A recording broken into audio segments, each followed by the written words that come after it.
So there was kind of this idea of they all 6 a.m. I'd take the kids down to the sea, and you'd see people, local people, in the water chatting like you would go for a coffee here. They're just, that is how they start their day. Yeah, wow.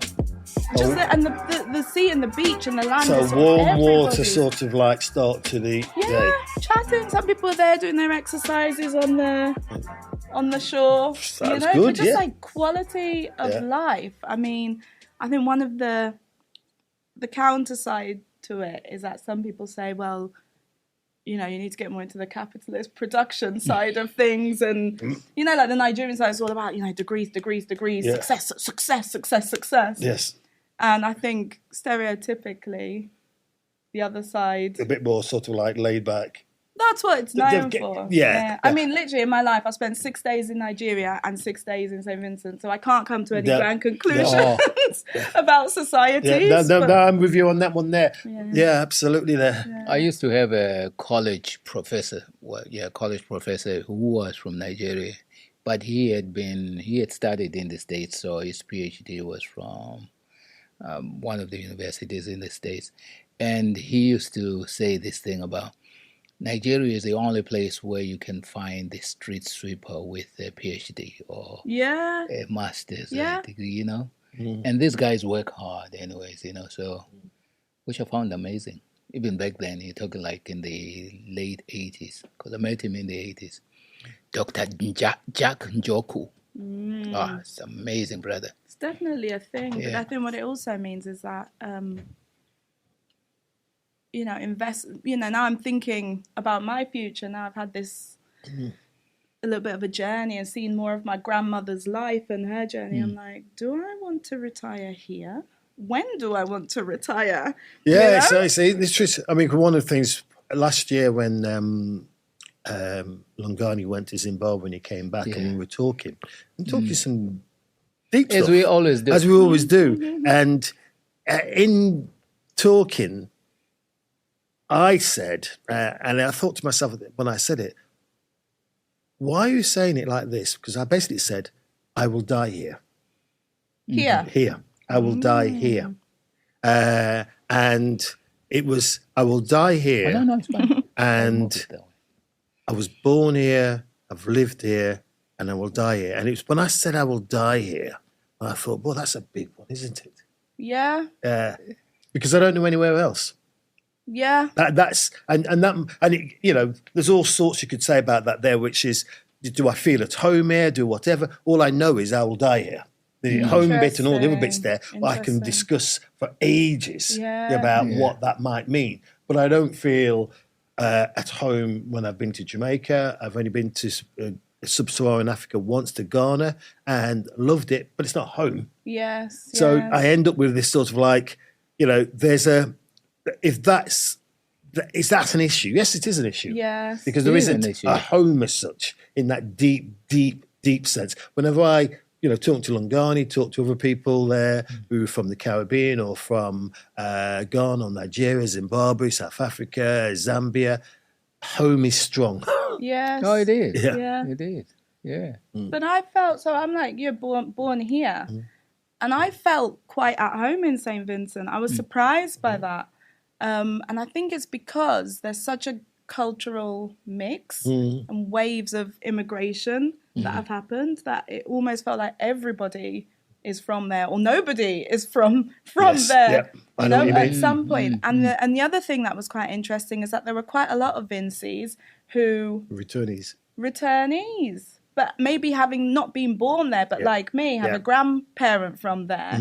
And then thought, okay, I don't want to retire in the UK. This isn't where I want to die. Yeah. I know, it's this big one because actually I thought for many years, in my 40s and 50s there, where do I want to go to? And I still haven't answered that because even saying I will die here is also saying, am I comfortable with that? Yeah. But is that the comfortable with dying? No, I'm not comfortable with dying. Dying anyway, I think that's probably you're dead, you're dead. But it's a later life. Yeah. I mean, we were just talking before we came on to the podcast there about elderhood and transitions. Yeah. And transitions there. How do you manage transitions? Yeah. This is what we're really talking about. For me, it's about elderhood. Yeah. You're a young mother. So this is the podcast, Trims and Talks. We like to do this. We eventually get to doing the announcement. But you look young. young compared to us, person. like a young person. I'll take it. Today we actually managed to get ourselves a teenager on the podcast. Relatively young. But for me, actually, I found myself kind of somehow thinking, I'm excited about today, but I can't really pin it. I can't pin exactly why I am, but I think it's like I go to the office and there's Jasmine. Jasmine is my niece. Yeah. You know what I'm saying? And I claimed her as my niece also, So it's those conversations we have with what I class as our children, because it kind of gives us like a different insight into doing life. And I think that's why somehow I'm sort of, I was feeling slightly excited about this day, because last time we had you on the podcast, we didn't really, we had chooks there and, we never really looked at your backstory, why you are such a superhero. Superhero? Well, Steph, I mean, you work at university. Yes. You've got 3 children. Young children, aren't they, as well? Well, the eldest is 10 now. 10? Yeah, 10. so youngest is 2, eldest is 9. Yeah, going to be 10. Right. And then you're also a trustee at SACMA. Yeah. Yes. Let's see you weighing up their partner as well. Yeah. Yep. So you've got to weigh all, because you have to put that one in there, because that's what we're looking after. Yeah. Which is how you weigh all these things. Look, there's a lot going on there, isn't there? There's a lot of going on, There is a lot going on. And I've also taken on some research consultancy work with New Economics Foundation and with Voluntary Action Sheffield. But every piece of the puzzle is a piece that I want to be there. Okay. That helps. And I think we've spoken previously about kind of the insecurity of my academic roles. But I'll take that hit because it means I get to do things I like with people I like and do work that I feel has value. Oh, yes. That's the payoff for not knowing whether I'll be employed next year. But that's a big one, though. I mean, going back to, family, 3 children, and there's a bit of insecurity, which is, will I have that job next year? Yeah. But that's quite a lot to handle still, isn't it? It is a lot. But I'm part-time for the university. My dad helps out a lot. That was something that I didn't have when I had my girls. And now my dad is on board. I'm like, wow, this is a game changer. So you all have girls? All girls? I've got 2 girls and a boy. Oh, the boy. Remy, the boy, is the youngest. That's the little one. Yeah. He's the one who thought we'd landed in St Vincent, but it was Barbados. Yeah, it was Barbados. He's taking his seatbelt off. I was like, I've had enough now. Were you the mother then on the plane trying to comfort the screaming child? That's me, trying to balance up. Do I give him sugar to shut him up and know that in 30 minutes it'll be a nightmare? And all the other mothers are thinking, well, it's not me this time. Yeah, that's right. Yeah, just make him be quiet. That's why I try and go on holiday outside of school holidays. Yes. You could see people walking down the aisle like praying that they wouldn't be sat next to us, like looking at their ticket, looking at us, looking at their ticket. I've got 10 hours of this. I know. It was an experience. Yeah. So how do you balance it all, though? How do I balance it? I've got good people in my life. I've got my partner. I've got my dad. I've lowered the expectations of my children. So, the other day my auntie was like, you can't give them that bread that's stale. I said, it's good for them to have stale bread. They need to know that not every dry day. bread, crusty bread. When I burn the food, it's crispy. Do you know what I mean? Like I've lowered their expectations. So they know we're all human. We all have good days and bad days. Not everything's going to be done all the time. Yeah. So I think that is... And that's quite a big thing, isn't it? Because that's also about, in a sense, and I don't mean that lower your expectations, which is sometimes we set ourselves in so many aspects of our life to be right up there. Yeah. Oh, yeah. And it's impossible, and some of that is actually what you're seeing outside all the time there. And you compare yourself, that's how it should be. I'm supposed to be a parent like this, I'm supposed to be like this, I'm supposed to be like that. And for most of us, we cannot do it. No, we can't. It's I think sometimes it's maybe societal pressure.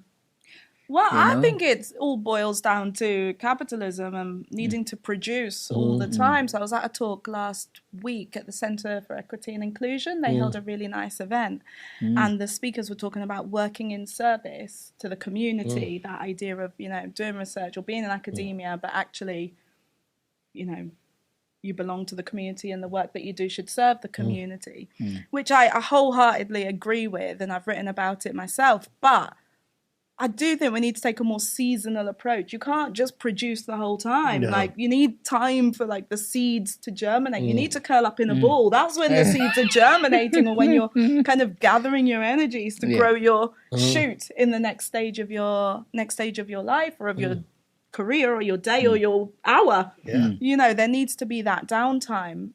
And I think, obviously, overproduction, when you're thinking about the ecosystem, the environment, we just want to produce all the time. We want strawberries January to December. And the way that we are working ourselves and working the land is really quite detrimental. So again, going back to the kids, I try, there are times when we don't do anything. I think COVID actually reset our clock a lot, because we used to have non-stop activities, weekend activities, everyday activities, got to stay busy, got to stay focused. And then COVID, when it kind of all dropped off, I said, we're not going back to that. I used to always say when my children were young, I used to say, why can't we just do nothing? And it's good sometimes for children to do nothing. And adults to do nothing. To do nothing. What are we going to do? I don't know. Let's see what happens. Let's fill this page up as the day goes along sometimes. Absolutely. And sometimes they can be some of the most memorable days, can't they? Absolutely. Yeah. I do think there is something in that downtime that isn't appreciated. So you are able to give yourself that, or give yourself a license, Nelly, to have that downtime. Yeah. I mean, I'm not very good at doing it. You can talk a good talk. I talk a good talk. It's an idea me, I like. Steph. I know. It's a good idea. I'm going to go away and continue what I do. This is nothing. I do nothing by Steph mistake. told me to. I heard somebody talk about it on a podcast about doing nothing. I know, doing nothing. What it looks like, I don't really know, but it sounds fascinating. Because there's all this kind of, and I, again, wholeheartedly agree, Black Girl Magic, we're amazing. But nobody really talks about what the opposite of that is. Just being. Black girl mediocrity. That's what I'm about. Well, we were talking about that trope there about, the strong black female. That's right.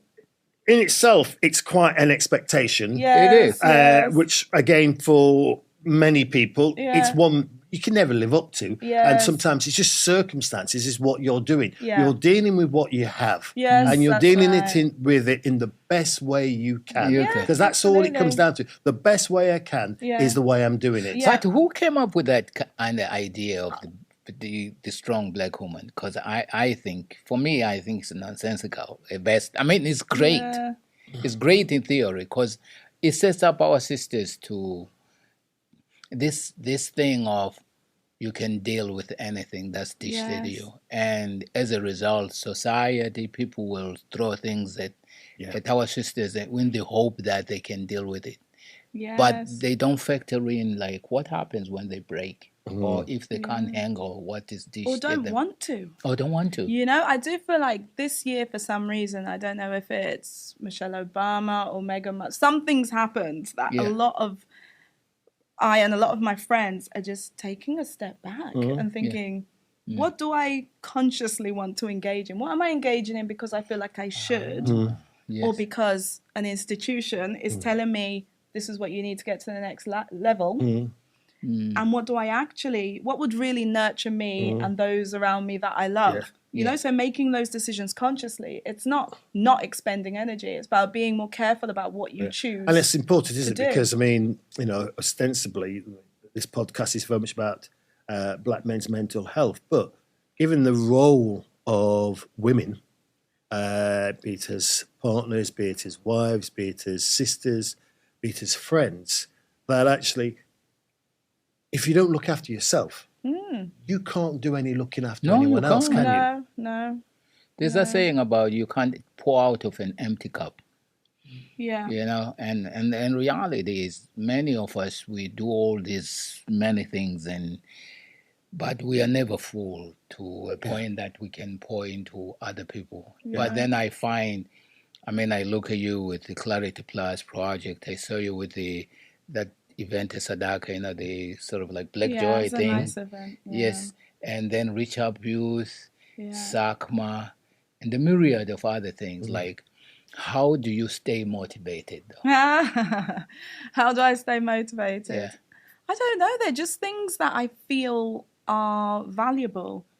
Like, those things are easy for me to do. What's hard for me to do is when I have to do some kind of academic project that my heart isn't in. Like, then you will see my tactics of avoidance. Contact this other person. I'm about to go on annual leave. I'll see you when I get back in 3 weeks. That's the tricky part. Like the SACMA, the Reach Up Youth, all of that's a Daira, all of those wonderful organisations. That's the easy bit. And what's easy about those bits then?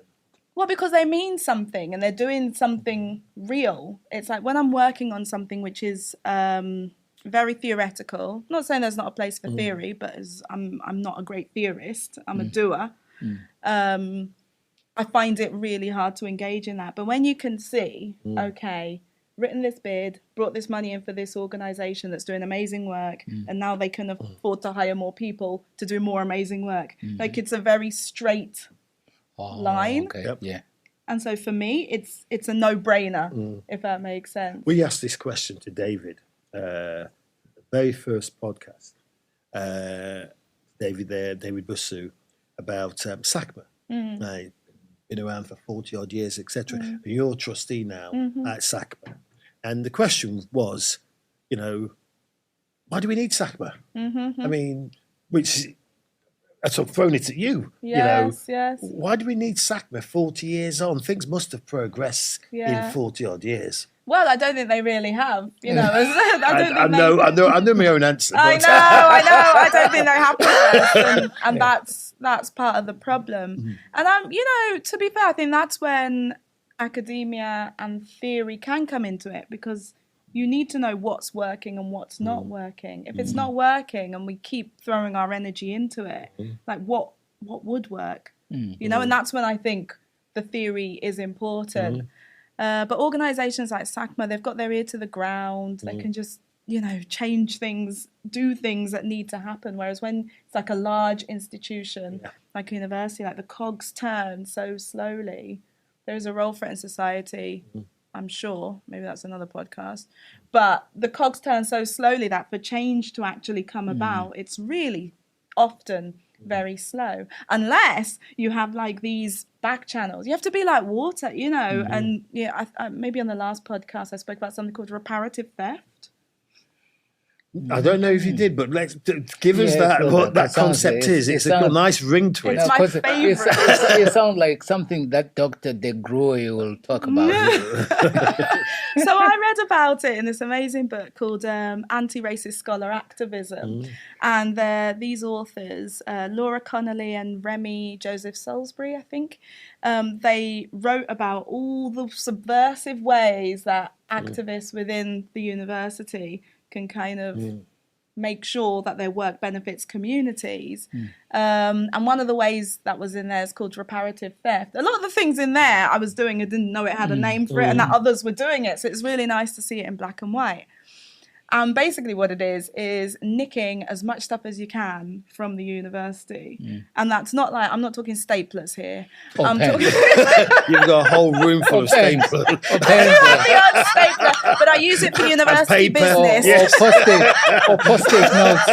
University-headed note paper. I know, that's right. The kids doing their homework, University of Sheffield. Post-it notes. I know. But no, it's about, for example, anything you could get your hands on, anything you can think of. And there was a workshop, and I was kind of like, everybody throw into the middle things that you can think of that you can kind of We've take. got to say thank you to you because we're here. This at is the University of Sheffield. This is one example. Absolutely. Like taking back what should be ours, what should belong to the community. These sorts of spaces, you know, apply for bids, for workshops where people can come together, like the Black Joy event. Yes. You know, like that, the Black Pound was solid. All of that money went into the Black community. Yeah. You know, there's something about how many times does a pound bounce before it leaves the Black community or something like that. Yeah. That was a good bounce. It was stayed in the Black community. Yeah. I mean, when we had the event in November, which was the in the cut. In the cuts. Yes. And we were in that space between the refectory and the sort of like main sort of like plaza area. Yeah.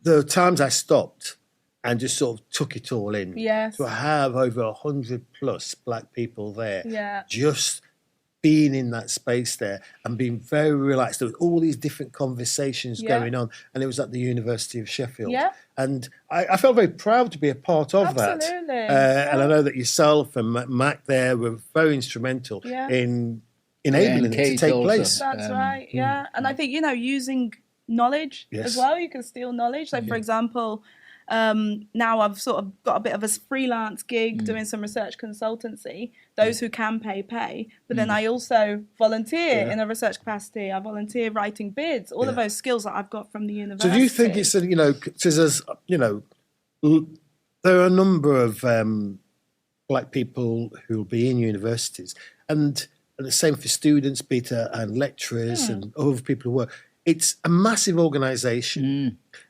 incredibly sort of like complex institution with a very powerful culture. And I often sense that some can find themselves sort of lost, might be too strong a word, but they're immersed in it. They'll actually, it's over, they've been enveloped in it. Is it possible and actually to feel lose yourself? Disconnect. Because one of the things which we were talking about with the in the Cuts event is for many of those students there who might not even be from Sheffield, who come here and they want to do well in what they're doing here, but actually there's a, you know, if they want to connect again, they have to go back home. Yes. Because they haven't got the mental energy or whatever it might be to connect with something outside there.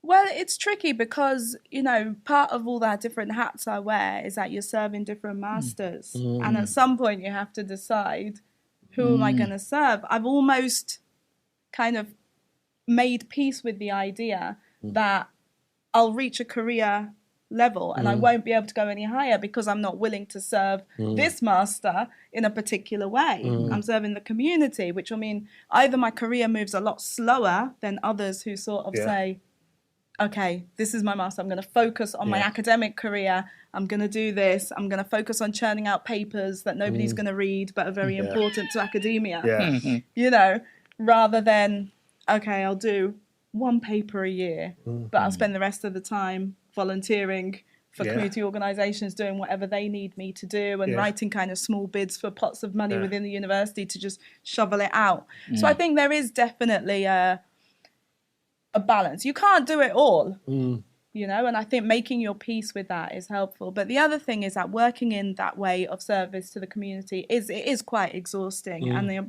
unfortunate thing is that the institution should be taking on that burden and at least making those pathways a bit easier, but they're not, which means that it often falls to either individuals or small pockets of individuals. And that's a big burden, isn't it? That is a big burden, I mean, that's a double bind. You know, it's like classic Du Bois, isn't it? In that respect there. Right, and then actually there you are trying to do the main, you know, the paid bit of it there. And I'm representing, or I'm making these links, and I'm not getting any recognition. No, that's it's not even recognition half the time. It's acknowledgement. But do you ever get to a point where you resign yourself to the beast that you serve? You know, beast. To the academic needs. Yeah, you have to. And often you're writing, even, you know, thinking about the Clarity Plus project, what we wrote for the funder was quite different to what we discussed with the community organizations. And now what we're trying to do is like knit it together to make sure that everybody's happy, or at least it looks like we're doing what we're supposed to be doing. What we had, our last podcast, we had the 1 in 4. And we had point of correction. Last podcast where you were around, because did you have a solo podcast? I had a solo podcast after he left. Oh, did you? I did, bro. He's talk about servo master. I did, and I enjoyed it. He's been angling for the past few months to make it the Lungali show. I have not. I can see it now in lights. you can see it, can't we? Lungali podcast, love it. No, it was one of those like, when it's convenient. There are some people who can't make the dates that we can make. Yeah, and also it's like sometimes half of the time we are waiting for people's sort of kind of schedules to open up and stuff. And there are some people who are just say, "Oh, okay, let's just do it now." I think that's how it should be. Yeah. If I go back to the one before, the one before, with the 1 in 4, which was the 1 in 4, we had. Sheila, we had Joanna, and we had 4 guys there. Nice. And it was brilliant, the 6 of us there. Well, 8 of us all together, which is a lot of people around the table. Nice. But for me, it was that sort of like something clearly which is of the community, a concern, a real concern for the community there. And actually you've got Sheila and you've got Joanna there working together with these guys there and making this project go forward and keep it going forward there. And I thought to myself, isn't this a fantastic sort of innovation? Yes. And collaboration, partnership, call it what you will there. Yes. It's doing something. These guys, how they talked about it and the learned way in which they talked about God, my mind's going like it happens to me occasionally. Their experiences. Yes. Well, I think something that needs to happen more with community initiatives is that funders just fund core activities. The innovation will come. Those sorts of projects will come from the people who know the community the best, whereas and now... they were raising questions which you thought, and some of those questions are such fundamental questions which you want to say, well, why haven't researchers asked these questions before and followed it up? Yeah, absolutely. But unfortunately, I think the situation we're in, it's often top down, where funders got an agenda and they're like, we want to do green stuff, so everybody has to run away and write green stuff, or we want to do specifically mental health, but of asylum seekers, so everybody has to run around and do that. Whereas I think if funders core-funded, unrestrictedly funded organisations, you would end up doing green stuff. You would end up doing prostate cancer stuff. You would end up doing working with asylum seekers because community organisations tend to know best what's needed. But is there ever a conversation? Because I remember when we first contacted you about doing this episode, you had just finished doing a bid which wasn't successful, and I was saying to you, I mean, is there ever a pressure to your point you just made? Is there ever a pressure to say, you know what, I can't be dealing with this all the time, because I'm sure sometimes there are losses and wins, but sometimes I think you remember the losses more than the wins, I don't know. I mean, I think I'm quite unusual in that I'm not fazed by failure at all. Rhino hide for skin. I'm just like, oh, well, they're lost. Maybe it's a quality. It is a quality. I don't know. We had David Campbell on. Okay. And he said something similar to that, which his was about in his business life, etc., about every no is nearer to a yes. Yeah, that's true. I think I'd agree with that. I think, because me, I'll be curling up in my I mean, to be honest, if you spoke to some of my closest friends, I'd say, Steph, why are you lying? You were crying on the phone to me the day after. But you'll give a front, at least. But I do think I bounced back pretty quickly. And that project in particular, which was about sort of working in service to communities, and is research truly serving racialized community or racialized people, minorities. or minoritized people, or something like that. Like, what is the purpose of what we're doing? And so we wrote this bid, and I think we asked for maybe 50,000 or 100,000. But then actually, like, when it was rejected, and they were like, we're rejecting this because it's based on previous research, it's not proposing new research. And I was like, actually, they're sort of right. Like, I can have my little rant and just write about it. Yes. I don't actually need 50,000 or 100,000 pounds to do that. Yeah. So sometimes I think, you were asking about, do you ever get like wrapped up in the system? I think that was probably me getting wrapped up in the system. Like, I could have taken 18 months to do that very complicated project. Or I could just write something. Yeah, that's it. No, that's true. It's true. But that takes like some either. Okay, in your own practice, I mean, considering like you're talking about the many hats that you wear, how often do you get the opportunity to reflect on your own inner workings? I mean, I don't know. I'm not diagnosed with any kind of mental, but I can be sitting in a room and there's lots going on, and I just drift off into space, and that is like, I can reflect anywhere, anytime. I'm quite good at switching off and drifting off and thinking through what I need to think through. Also, working part-time for the university. I've had a short period of time working full-time, and that was really hard because then I felt like they owned me, and I didn't have that reflection time. Even, isn't there something like doing washing up can be therapeutic? And, you could kind of, those sorts of like folding clothes, and I'm thinking, actually, maybe I should do things this way or that way. So those sorts of spaces. Now, obviously, I'm busy. I don't have much time to sort of reflect by myself. I run as well. I think that helps, that sort of time out. Oh, you run? Yeah. Not very far and not very fast, but yeah. You run? No, it don't. I run. He was telling me about his heyday of running. Oh, that was a long, long time ago. As he's talking, I'm like, really? What did you do? No, I used to run, but I did about 7 half marathons. Wow. And I was saying, we were talking about Uriah Rennie. And if you know, Uriah's had got a neurological condition, which means that he's now sort of in a wheelchair. And I was just remembering a time where I ran with him for part of a half marathon. And I got my best time ever. But I had to leave him, or he left me at 9 miles. I just could not. He had to hang in. All he had to do was to hang in for another 4 miles. Okay. But I just couldn't do it. He just had to go. He had to go. Oh man! So that's where that sort of, there was a memory jerker there. Of a run, which was great. I used to enjoy running. But again, we're back into that sort of like, we talked earlier about transitions. Yes. And about, there's always lots of transitions going on in someone's life there.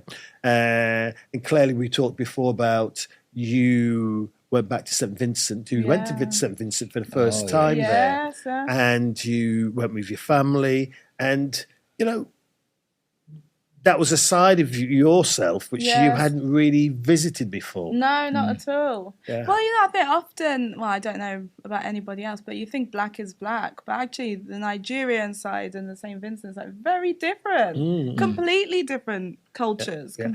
Well, but I mean, that's the notion itself. Black is black. When actually, we're talking about, as I say, about often people talk about Africa and they go, hold on, Africa's got 52, 54 Yes, countries. 54 It's got countries, more languages than anywhere else in the world. Yes. And got more sort of like cultural groups than anywhere else in the world. Yes. Why would we think of it as one I know, that's very composite? true. It's very true. Although I did have a debate with a friend recently, and she was like, when she volunteers, when she does community work, she focuses purely on Nigerians. Oh. And I said, no, in the UK, when you're focusing on black issues, you have to focus on us as A group. we're only 4% or something like that. But we are racialized as a group. Yeah. But there aren't enough of us for us to be picky. Yes, about absolutely. That's this true. tribe, That's yes, this tribe. No. Do you know what I mean? Yeah, but it's a we bit have like, to. in the Chimamanda Adichie's book, the first one she wrote, which was Half a Yellow. Half of a Yellow Sun. Yeah. In there, the academic character, he has a phrase where he says, I was Biafran first, then I was Nigerian.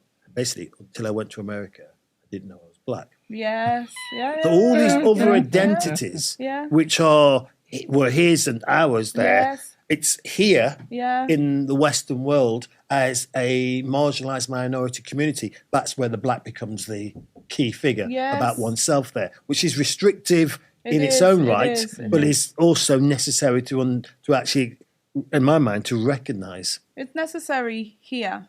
Yes. But again, that was something that's so beautiful about St Vincent. Like, everybody was black, brown, white, mixed, Yeah. And there's such a psychological sort of like likeness. Yeah. Whenever I've been to the Caribbean or that one time to Ghana, there was a psychological well-being I felt from that. Yeah. I mean, yeah, go ahead, sorry. No, I was going to say, so what do you identify as then? As Steph. Uncle and Gani as Steph. Niece Steph.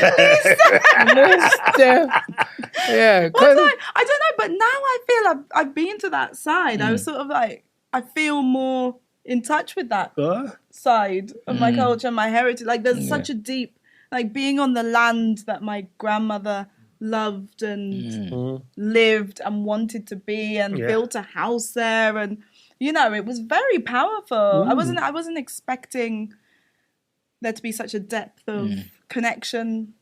Did you go and visit the house where your mum was raised? No, so the house where she was raised was a shack. It was like a corrugated iron shack. Oh. So we went to the house my grandma built with all her reparative theft money from the UK. Yeah. For working the London Transport Kitchen. She took all that money back. Yes, Granny! I love it. Yeah. So that was really nice to see. Yeah. Because we got pictures because I think my grandma had about 7 kids in a space of 8 years or something like that. And to see her outside of that corrugated iron shack with, I think about 4 of her children at that time, and then to see what she built. Yeah. It was a really, really powerful trip. I'm definitely going back. I want to invest there. I want to do something there. And the other thing that was quite interesting was that, so my children are mixed heritage. Their dad's Spanish. And so my eldest daughter, she's already started having questions. I wish I was black like you, Mummy. I wish my hair was more Afro. These identity questions, which I imagine are going to get louder as she grows up. But when she was in St Vincent, because there's so many mixed people. Yeah. Out of many. One. Yeah. She felt good and at home, because even when we went to my stepmom's from Tanzania, so we went to Tanzania, but there she's a Mzungu, which is a white person. With the white person. Mzungu! They shouted. I just shouted at her. Yeah, my partner as well. Mzungu! Down the street. Oh, where's the politically correctness?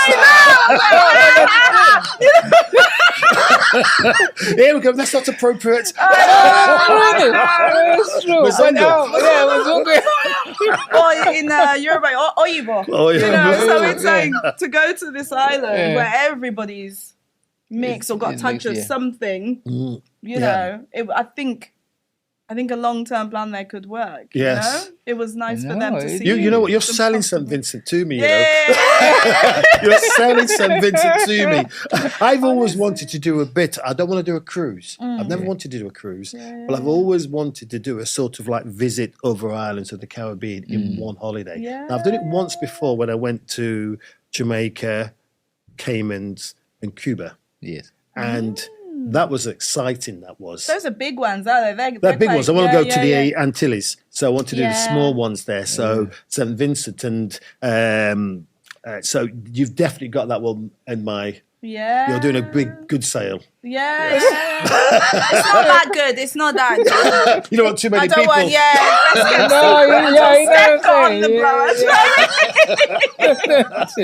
It's like when we were talking to Casper at some point, and he was talking about. He's Dominican, isn't he? Dominican, yeah. Dominican, yeah. Yeah, and I was like, well, he put out like a good, because it's a smaller space. It's a Small smaller island, space. because St Vincent is a small island, isn't it? Yeah. I mean, it's the biggest of the Grenadines, St Vincent and the Grenadines, I think. But no, it is good. I mean, I think people have lived in Britain for a long time will struggle because things are slow. Yeah, but you know, that's. I mean, you talk to people who go back regularly, and they say you've got to park that a little bit. Yes. Because if you don't park it, you can't manage it. Yeah, Anywhere where you go, which is very different to what you normally have. Yes. Then you have to basically say, I'm here and I'm going to just go with the flow there. I mean, I remember I've been to India 3 times. Oh, wow. And the thing which always got me about when I've been to India is crossing the road. Okay. Oh, you need a PhD. Mad. But you've just got to give, and I say, you've got to give all of your mind to that. Yes. Because if your mind is elsewhere, you're not getting across that road. Yes. Yeah, you have to. I mean, to be honest, I think I probably wouldn't survive. There's certain places I wouldn't survive. Will you go back home? Will you retire back home? That's a question that's been broached so many times. I think I would retire if there was a guarantee I'll be the next president. Oh. No, for real. I'm not kidding. Why? Because this is the thing. I think there's something about back home. I was talking to a guy who recently came from Nigeria. He's born here, of mixed parentage also. I think he went home. He went to Nigeria just before the pandemic and recently came back. And we're talking about the fact that somehow our politics is steeped in the same cruelty that colonialism was, and we don't seem to have our own blueprint in terms of how to run our countries outside the colonial construct, and that worries me because the very people who took over from the colonists when they left became more cruel than the colonizers. You see what I'm saying? So now... Well, there is that view, isn't there? But you can't just simply replace one power with another power. Yeah. With the same system. With the same system. Because it's all it is a different face. Well, this is what happens in academia a lot. In that you say, we need more black people, we need more brown people, everybody come in and then the system will be fixed. Yeah. But no, it's the same systems, it's the same problems. Yes. The same kind of crawling over each other and all of that sort of stuff. Well, that's the element, isn't it? We have, that's the argument with women going into positions of power, as you say, black people going into positions of power. Yes. If all you're doing is replicating what was there before, then you can only get what you had there before. Yes, and it goes back to what you were saying earlier, which is how do you, on an individual level, manage being in a position, in an institution like this, because let's be honest, the University of Sheffield is, it's a very esteemed institution in the city. Yeah. It's not in the top 100 anymore. Globally, which is an issue. I thought they were. I think they've dipped back in. They've dipped back in. Well, I hope they have dipped back in. But it's a very esteemed institution. So to work here, there is a lot of pressure, I'd imagine. Some people could get wrapped up in it. Oh, absolutely. And they could get wrapped up in it and maybe I would say not lose themselves, but actually for some people, it's not even a question of losing themselves. This is what they want to do. They want to go on that route there. Yeah. For many others there, they oscillate between one or the other there, which is, you know, before I know it, I've just become this and I've lost that. And I've heard that from friends. I feel fractured. I feel sort of like I've had to sell a bit of my soul to be here. And that can do damage to you in a work environment. I mean, I worked in education for 40 years and you're constantly dealing with that. And you feel as if, have I sold out? Have I done this? Have I done that? And those are quite deep psychological issues for people in the workplace. And it seeps into your personal life. No, I think you're absolutely right. But I think what's been helping me lately is to sort of almost give up a little bit on the career climbing. I'm paid enough that I can survive. If I can just stay here in this middle ground of doing lovely things like this in my work time and writing bids and all the other things, doing that reparative theft that I was talking about, and then throw in the academic master, the odd bone, but being in the full knowledge that I'm unlikely to progress any further because I'm not doing all of the other things that I should be doing if I want to progress in this role. I mean, I've had discussion with people before, which is when people say we need to have more black, whatever it might be, black head teachers, like this, black that, let's say black vice chancellor. That's not something for you then, is it? No. You said it very quick and very adamantly. No. But why not? No. But it isn't. But that's not a no. That's a no for you, but not a no for someone. Well, I can't speak for other people, but I think their energies would be better invested in developing new systems and new institutions, or in old, like SAGMA or like other community. Do you know, I'll tell you what really annoys me about academia is that these are supposedly some of the best minds in the world.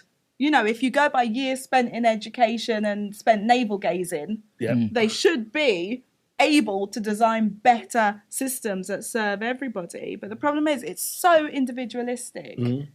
Academia, you know, this kind of very... But it's structured that way, isn't it? I mean, it's the whole education system is structured in that particular way. Society's structured in that way. And if you've been vaunted, from very early on that you are the best at school, this is your class, I'm top, I get on top of year, I then go off to this top university. I end up with this where here it's really cutthroat, isn't it? In terms of people competing there. So it's going to reflect that culture. Absolutely. And which means, therefore, a black person coming into this has to have that. And I once went, just to digress a little bit, to a meeting once, and it was a leadership meeting, and there was this black principal there, and he was really one of the most arrogant people I've ever met. One of the most sort of like he had this entourage around him of black staff. He was in London. It wasn't particularly pleasant, but I went away after I'd been to this meeting and I met him, etc. And I thought, I'm going to apply for this post. Because what it said to me was that actually he had all the qualities of white people in that same position there. And I thought, okay, there's nothing wrong with this guy. It's just he is of a type which fits this particular type of culture there. And he was quite vibrant and energetic. And he was also quite sort of like, he pushed boundaries as well. If you're going to want to change, you also have to be able to push boundaries as well there, which is difficult to do because you're going to get opposition. There is that. And I think it's also important to note that, I'm not a pussycat. As you say, like to get to this position at the university, so now I can take my foot off the pedal. But there have been times when I've been working all weekend on a project, trying to get a bid in. I was meant to have a co-lead, but she wasn't pulling her weight. So it got to the point where I said, no, I'm going to lead this by myself. And it was really awkward. One, because I don't think they expected that of me, and two, because she's also fighting for her own career and was like, but hang on a second, what about, so I think again, it goes back to that idea of seasonal. Like I've had a season of having to be cutthroat and to make decisions and to work all the weekends and the evenings and to kind of tell people, no, you're not going to be on this project because you haven't done enough work on it. But now I'm at the stage. I knew I needed that brick in my CV. But that seasons can change, can't they? They can, absolutely. So there might be new seasons for you as well. For sure. But how do you, like, kind of going back to that point we're asking, like, how do you maintain your authentic self in an environment, one that was never built with you in mind, but also you are supposed to carve a niche that at least somehow makes you visible within that space. How do you, it's like you say it 40 years. It's like, how do you maintain that sense of self without totally disappearing and becoming something that will take you years to kind of reconcile? Well, I do think having an eye on, I'm at a point where I can tread water now. So I'll just take part in a few nice projects. Again, because I have led that project, led a few other projects, I got a promotion. I'm on a certain pay band that means I can take my foot off the pedal and spend more time doing the things I want to do. Like mentally, you can't buy that. So in a way, I've done the cutthroat work, the inauthentic, some of it work. I've worked on projects that I haven't felt like have benefited the community in order to be in this position now where I can dedicate more of my time to the And you've been community. able, in a way, haven't you, to sort of like set out this sort of like reaching out and working with. And that sense of service as well there with some, because what Lungani is saying there, that often you read in leadership books and things like that, they talk about authentic leadership. The problem, though, for us is that our authentic leadership in a system not built for us means you're not going to be a leader for long.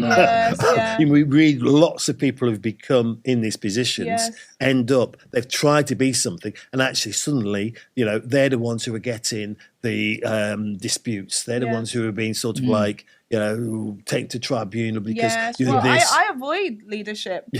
I am, like, by accident leading a couple of projects, but they're very community-focused projects. But I avoid leadership for that very reason. Because I know how it goes. As soon as you put your head above the parapet, especially as a black woman, you can't do right for doing wrong. Even this morning in the office where I work, it's a big open plan office, somebody came to me in the middle of the meeting that I was having online and said, "Oh, you're being too loud. Everyone can hear you." I'm like, "Ugh, telling a black woman she's loud. That's original." But what I was saying is that these things are constantly there. But I think part of not, saying, okay, if you wanted to get to the next level of your career, you'd need to take on more leadership positions. Do I want to do that? No. Like, I just don't want to do it. Okay, so what conversation would you have with your 15-year-old self? Fully knowing what you know now. I'd probably say don't worry so much. Like, everything will work out. Just take the steps. There was a lot of guilt when I was living that inauthentic self. But if I'd have known that it would lead me to a position where I'd be able to be authentic, I wouldn't have sweat it so much. Maybe did the processing of sort of sensing this isn't how I want it to be help you come out the other end with? Probably, you're probably right. Because I mean, I can imagine it was quite sort of like difficult. Yes, it was. And in that difficulty there, you're trying to work out, well, what's this about? Yes, that's right. Because there may be lots of people, hopefully there's lots of people out there who are listening to us talk today. And, I'm thinking of all those people there who are working in jobs, the black police officer, the black medics, the whatever sort of job. There is that sense that you could be experiencing something of this inauthenticity and feeling as if something's not right. Yes, that's right. I think this is where sometimes I feel I wish there was the remember when Donald Trump spoke about black jobs. I wish they were black jobs. I really do. You wish they were. I really wish they were black jobs. Where it's like we just fit it in and it just worked for us. You know what I'm saying? Instead of just trying to kind of make do with Remember what's that already St in there. Vincent and Ghana and Nigeria? Yeah, I think there are. You know, this type of work. These are black jobs. jobs. This is where we should be investing our time and energy and skills, like the collective skills that we have. But maybe even if it's not, it's what you're doing, which is that you can sort of like navigate with an intent. You have to have a bit of intent to navigate what you're doing and reach out and try and make these connections there, whatever it might be. You see it with people in different types of jobs. They'll be wanting to be a mentor. They'll want to be. They'll want to come and do a talk. They'll want to actually sort of. There's all sorts of different roles you can do. Well, that's it. You know, when I was kind of living my more inauthentic self, that was when I set up the mentoring scheme. You know, because I needed to fill that hole in my soul that I felt was there with something. I was like, okay, I'll make other people do the good work. You know, so I think you're right. And sometimes it can be other things, can't it? I mean, for instance, as a parent and your child's at school there and you think to yourself, you know what, I don't like what's going on in this school, etc., etc., etc. You might become a parent governor. Yes, exactly. And, you know, and there you can, you know, talk to parents and, you know, and parents can be saying, you know, why do they always do this? Why do they serve this food and never do this and never do that? You could do that. There's lots of things which you can begin to say to yourself, I want to say something, and I want to also be able to see I'm making a bit of a difference, whatever it might be. Yeah, I think that's very true. I mean, I know you have clearly said that, you know, you are at that space where you are. But what's the next thing for you? Like, well, I was going to say it's not sustainable. This position I'm in now is not sustainable. That walking the line, living a double life, you know, it's not sustainable. It isn't. It's Why is it not sustainable? Because it's like walking on a tightrope. You know, you're looking on this side. Is everyone happy here? Is everyone happy here? Is everyone happy? You know, so I think I don't know what the next stage will look like. I imagine it will be outside of academia. I imagine it will be, because it seems to have been like a slow transition out. But to what? I don't know. It's like I was ranting with a friend the other day. I said, Misha, I've had enough of this. I'm leaving. She was like, and go where? I was like, I don't know. You know, she was like, it's all capitalist. You know, where are you going to go? It's all the same system. I'm like, apply for something, don't get it. And racism, you know, that happy marriage. So. I hope you get asked a question which is going to lift his ear. I'm sorry. I'm joking. Because it's so true. No, it's true. Where do you go to escape racism and capitalism? Step this imaginary place. I was going to say an island, but no, that doesn't work. So. Well, it's there all around us. It's all pervasive. That's the problem with it. And we're all trying to manage what we have there in the best. And that's one of the core things I've been hearing from you, or just listening to you, is that sense of we have to find a way of working with what we have. And you know, we do it to the best of our abilities, and we find ways in which we get joy. We find ways in which we feel as if we've got purpose. We find ways in which we feel as if we're contributing to you know, our community, to ourselves, to whatever it might be there. And I've heard that throughout. And I know it's a process. Could I bring us back down again? And then you can bring us back up again. I have heard the biggest blocker to progress is the black middle class. Like racial progress is the black middle class. And I get it. Like, now I'm paid at a certain amount. It's not loads because I'm part-time. Do you feel comfortable now? I like posh butter. I like holidays. I like Lurpak. What am I going to do? I can't go back to Flora.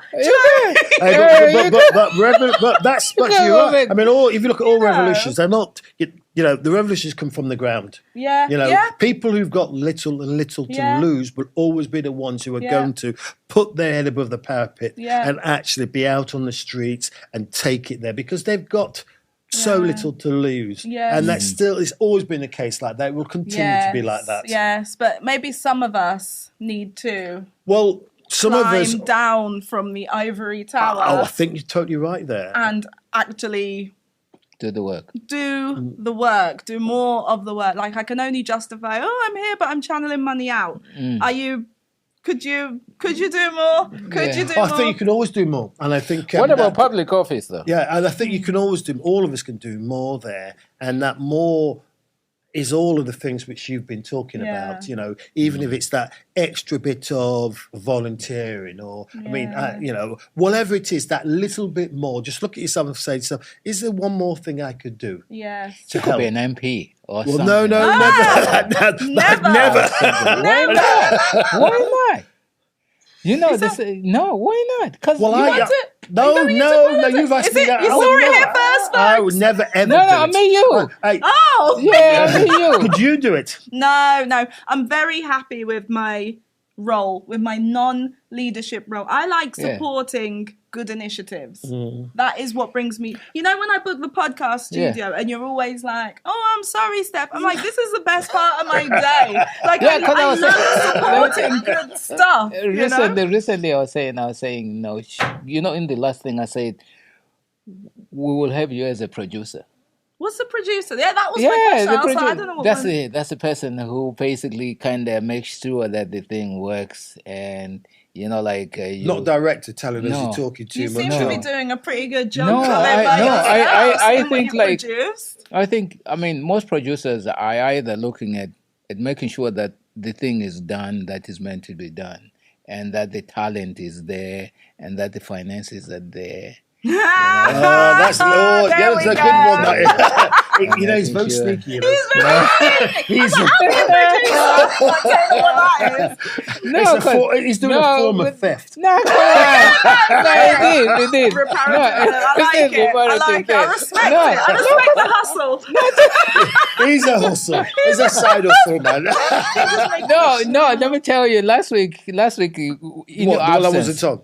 When you were out there, you know, kind of, you know, getting the sun. Because your guys were been getting the sun. Whilst I was here in the cold all alone, I found myself in the company of this young brother who came, 23, Aiden Rogers, who spoke about trying to create an incubator. And immediately you popped into mind. He's trying to kind of create an incubator for other, you know, kind of... Because there's a group of young people here in Sheffield. I mean, Crew is one of them.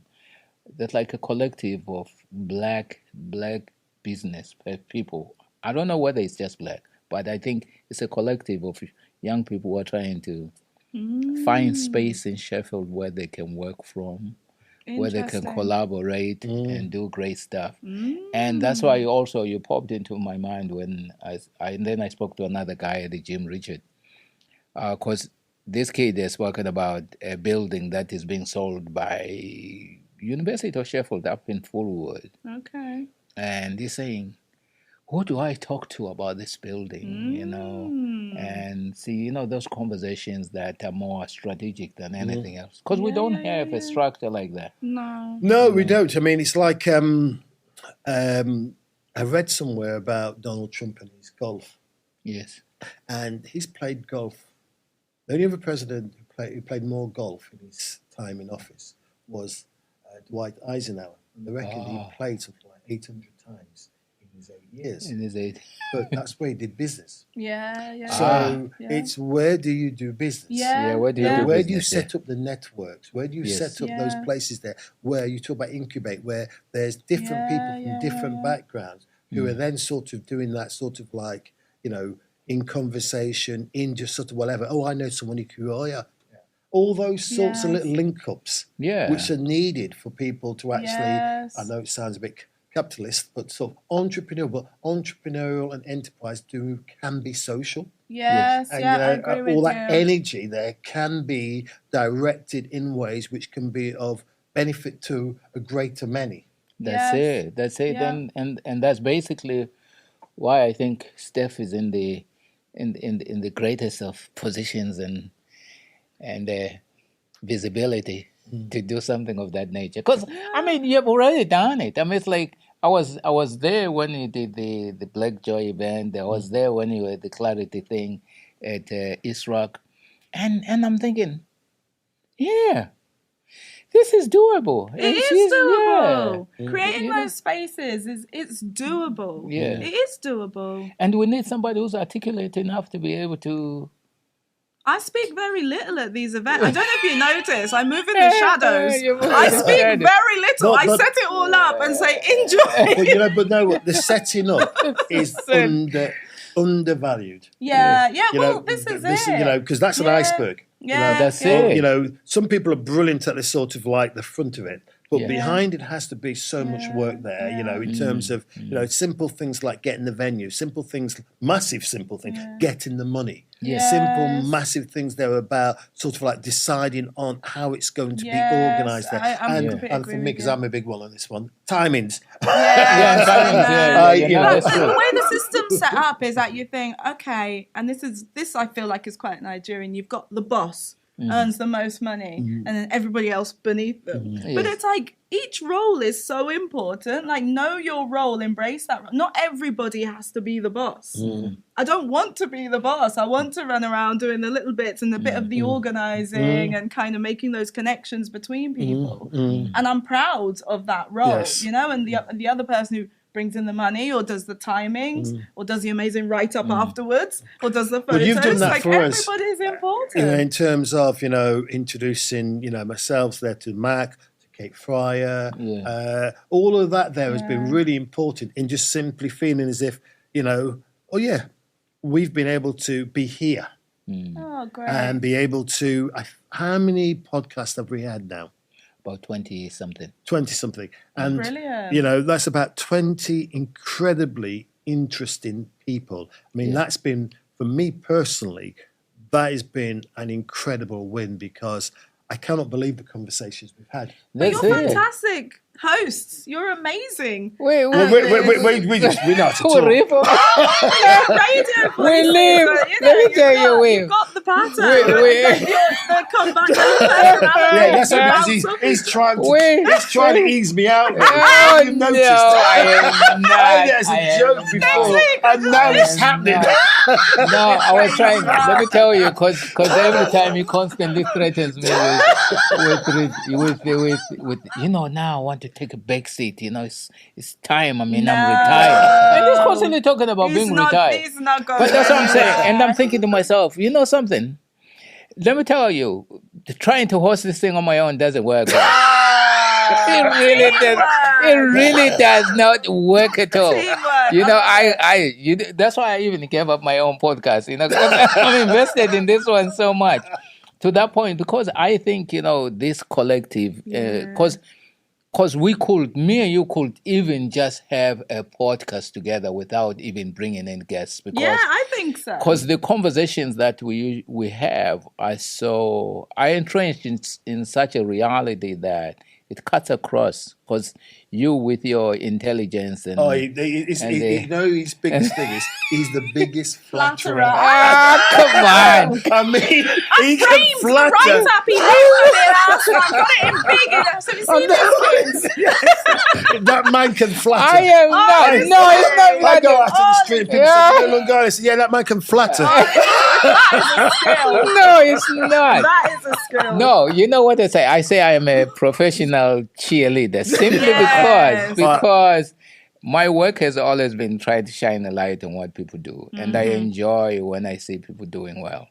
And that's where it stems from. And now I think I'm learning more to somehow slightly bring up my head slightly, to see and say something and then go back to what I do. You know what I'm saying? And I think it's important to have those conversations. I like what you just said there about shine a light because it has, with yourself, Steph, it's been fantastic to shine a light on you. Yeah. Shine a light on you. No, for real. Shine a light on the many things you do. Shine a light on that, that sort of like, call it not battle, but I'm trying to use a more neutral phrase. That tension between, authenticity against inauthenticity, becoming institutionalized, becoming sort of like outside of one's own sense of self, Yes. nearly Yes. self and community. Yeah. And I think it's a very live debate. Yeah, A live I think debate so. for so many people there who are trying to do the best they can.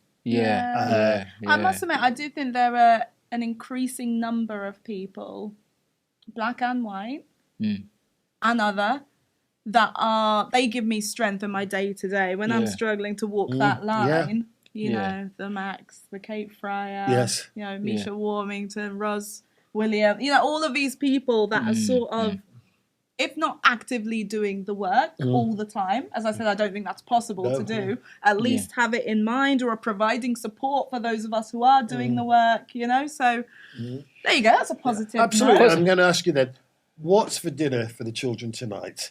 Since you said that sometimes it just has to be, you've got to get what you're going to get. I made a chicken curry last night. It's ready. It's in the fridge. The expectations. She's the like fridge. one It's of those not bad. mothers. It's not bad. It's cooked through. No blood on the chicken. I tell you what, there's some mums out there thinking, I can't be doing all of that. Good night. I was there making the chicken curry. You know. For me, actually, to be honest, and I know we sort of, you know, kind of to wrap up, I would love, you know, the conversation I would love to have is with your dad. Oh. You know, because I think it'd be interesting to kind of, because like, actually, before I came here earlier today, I was doing some filming with the pastor of my church. He's the last born of a Nigerian family, and his father passed away a few years ago, well, about a decade, I think. He said to me, he was just telling us, you know, the relationship he had with his dad, and I'm like, this is amazing, you know, especially for us who didn't have that relationship with our fathers. But he painted a picture of a guy who, he says, you know, because I asked him the question, when's the last time you cried? Then he says, all the time. This is the pastor of my church. All the time. He says, but I wept when my father died. You know, I think at that time he was about 40. He says, I wept because my father was the guy I told literally everything. And then he sort of, he said, the first girl I tried to finesse, my father told me the lines to go and say. And I'm thinking, this is amazing. Some people have had like some great relationships with their dads and stuff. But for you, I mean, I think your dad, I was just looking at the fact that your mom is from St Vincent and your dad is Nigerian. I'm thinking, this is a guy who is progressive in a way, because it's like our part of the world. And he looks after your children. Looks after and my children. You said that's been an absolute sort of like game changer. Yeah, always looked after us as well, like very hands-on. He was a police officer for 30 years. Wow. Yeah, he was a police officer for 30 so he really years. had to work with that authenticity. So he was progressive. He'll come with some stories for you, honestly. And he moved up from London to be close to you. To be close to us, to help out with you. But he's always been family first. Yeah. Like when he was a police officer, so he could do shift work, so he could take us to school, so he'd come off nights, take us to school, pick us up from school, go back to work. You know, that's the type of dad he is. Yeah, he'd be really interesting to speak to, but I'll have to brief him before. Like, no weird stories about when I was a teenager. We don't go there. No secrets. I'm a professional person now. No, but our parents have a way of humbling us, you know, and just as they should. Yes, they should. So, what's your thing then? What is your thing? What is that? How is your mental health actually first, and then what is your thing? Currently, my mental health is really, really good. I'm in a really good place. Lots of love in my life, lots of joy. Time to reflect. I feel like I'm doing some good work, not sustainably, but I feel like I'm doing some good work. And then what next? Was that the question? The question was, what is your thing? What is the thing that you are doing, like, relatively, just to keep yourself in a Zen spot? Probably in the space of Zen. kids keep me grounded. Running, friends, family. Balance is what it is. Yeah, it's a bit of everything. I think when it's too much of anything, like my eye was getting a bit twitchy towards the end of the Easter holidays.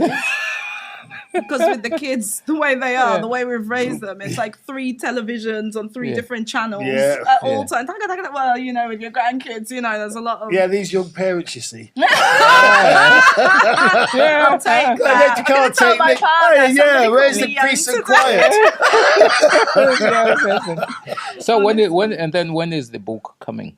The book? I don't know. Never. You're going to write a book before I am. No, I You're am the writing wordsmith. mine. I'm writing mine. But, you know, why I think, you know, it's imperative that you write a book. Because even if it was like a self-help book, because I think that will work for us, you know. Maybe. Yeah, I don't know. really. I can't see a book in my future, but Why not? never say never. That's the thing, because you've written a lot of papers. It's just a matter of... but those papers are not... Ah, They're not, you know, pulling everything out like a... Yeah. Those are quite easy to write because they're often quite detached from me as a person. But I think to sit and write a book about my thoughts and feelings, like you write a lot of very personal stuff on LinkedIn. I don't know if I could bear my soul. I'm like you. Yeah. You are. No, He's a very open person. No, you know why? Because I realized what it does to constantly be worried about. There's a scene in 8 Mile, you know, the Eminem film, where literally in the last battle, he basically, instead of, he it's sort of like self-deprecating. It sort of like speaks about his, just, you know, that information that you think people are going to use against you. So he openly says it so that the other guy doesn't have anything that he can use it. Interesting. But I think for me, the openness was simply, I remember one day, because I've been to so many funerals, and usually when they are having the eulogy, they'll talk about, oh, my father used to cook a good meal. And then it becomes the sum total of his experience. For me, I want to have written a book and opened myself up so that my children can have a reference point. You know, to be able to say, you know, our father did this A, B, C, and D, and just being able to throw it out so that they are not without information. Nice. But don't you think some of that is you want to be known? No, there's that. You want your children to know you as well as they can do, not just as father or parent. And you know, that takes a while, doesn't it? I mean, you know, your children have to become adults to know you. Like the way which you probably, you know, you can talk about your dad now in a way which is not just about dad, it's about the man. Yes. But I also think, having recently lost my grandma and gone to her place and seen, you know, not that many photos. Like we've never lived in the same country, for example. She left just, I think, when I was 2. But now I've seen a bit of her arc, and maybe if there were a book, I'd be able to fill in the gaps a little bit more. But seeing kind of the arc of her life, it's come full circle. That's it. And being able to see that, it is a beautiful thing. And maybe but now you've got this podcast to memorialize yourselves. You've got us there. You've got us of material. We have spoken for ages. No, I know. It's been so interesting. Yeah, no, you know what? I'm like I was saying, you know, when we started that, you know, I'm so totally grateful for this day, simply because you're here.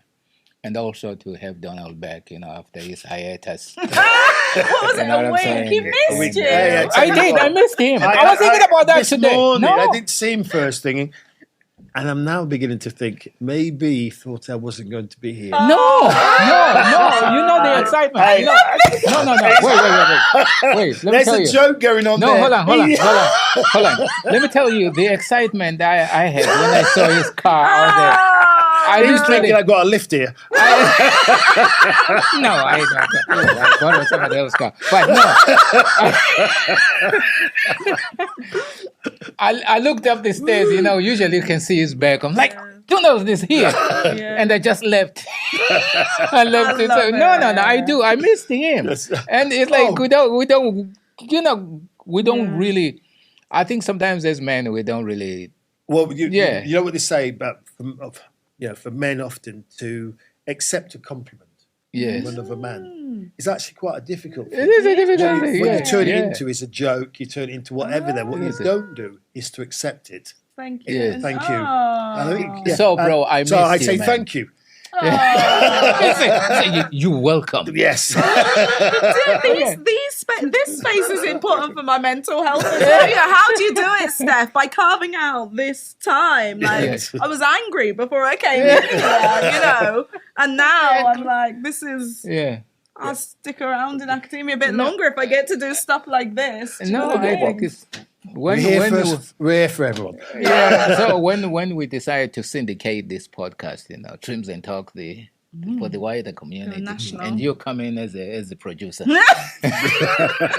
Well, thank you. So thank you again. No worries. For your time in booking the spaces, and also being a champion of the kind of work we do, and also, the suggestion, of some of the people we could potentially have on the podcast is a great thing. Because it's like we feel seen, we feel like heard in a way, and you've got a name now. People are excited. People want to be on your podcast. That is definitely the case. We know it's getting easier to get people. Yeah. It's good. Good. Yeah, really enjoyed it. Yeah. Thank you again. No, great work. Welcome back, bro. Yeah, good man. He didn't tell me about it, I was waiting. The wrong time. It's a bit like a divorce. I've got something to say and tell you. You have to sit down. Thank you for joining us today. Don't forget to subscribe on your favorite podcast platform and never miss an episode. Until next time, keep those conversations going and the clippers buzzing.